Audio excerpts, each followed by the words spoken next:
Hey everyone, great to see you again. I'd really love for my devlog episodes to be more often, but game development in general makes it very difficult sometimes to stay consistent with the uploads. First of all, I'm a perfectionist, and that alone can hold me back. Some things that may not look or act like I want it to in the game will have me trying to fix it for days and weeks, and it may not even be something you notice at all, because I'm an advocate of quality within every aspect of a game, especially one that I'm developing. Like for example, my latest devlog episode was about the loot box system and how it works.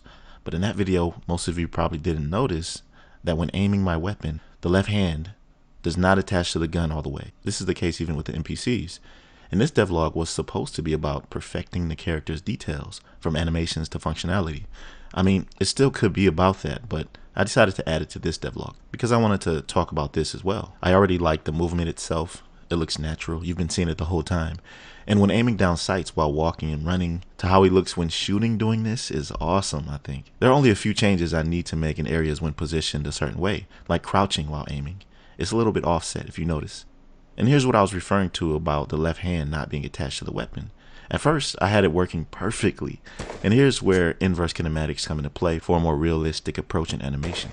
Inverse kinematics, or for short IK, is a family of techniques, tools, and properties that has helped animators create detailed and lifelike movements. The technique allows the animator to mimic very complex movements of an object's joints easily and efficiently. So in my case, it means that for the lower body, this is the difference between how my character's animations look when walking up or down a hill. And other things, terrain, basically, how realistic it looks and feels in relation to that. Like when walking up a hill, the legs and feet position themselves accordingly so that when playing, his movement literally feels like he's walking upwards. Same goes for IK with hands. By assigning a socket on wherever you want your hand to go on a weapon, that hand will follow wherever that socket goes. Like when performing the pump action on a shotgun, or assigning a socket to the magazine of an assault rifle so that when you reload, the left hand follows.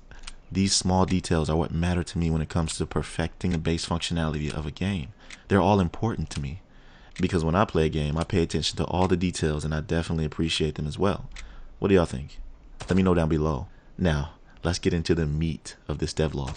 What I really wanted to discuss, the Abominate. I made an entire devlog about enemy types in general, and in that, I teased the Abominate, saying how they're a discussion for another day. Well, it's time, and I really love the concept of these more than average enemies. Have you ever played Fallout 3 or 4?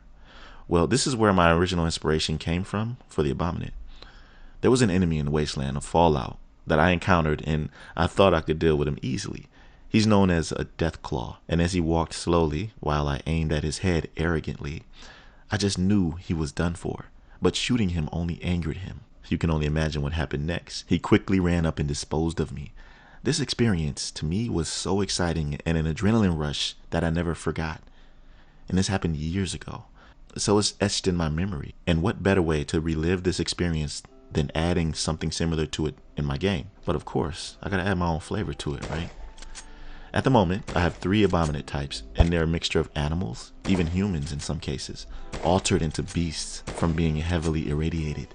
In the world of Identity Rebels, there are danger zones, which have been naturally cultivated due to the nuclear cataclysm caused by the regime years back. Nature was changed, so environments became unnatural. One of them, a frozen wasteland called the Dead Zone, which was briefly showcased in my last devlog, where the polar primate resides and can be found there primarily. I call him a polar primate because he's the combination of a polar bear and a gorilla. What a powerhouse to deal with if encountered. His animations are a mixture between a gorilla beating his chest and a polar bear strutting about. Imagine being in a snow blizzard where visibility is low and you see him in the distance, vaguely. This experience would be epic. The second Abominate is one of a human combination and resides in No Man's Land, near Ground Zero. You know the Nomad faction, right?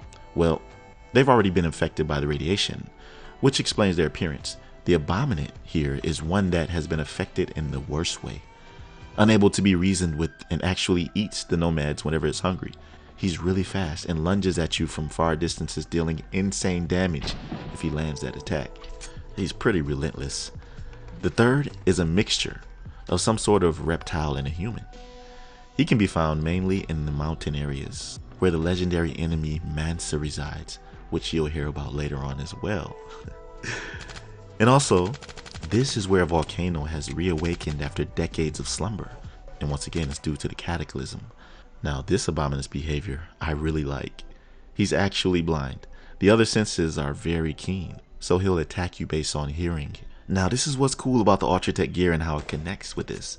It's a perfect example. There's foot gear with a specific perk from the high-tech class. It's called Silent, where your footsteps make no noise. You could really utilize this when he's around you, especially in the Rebel Forest.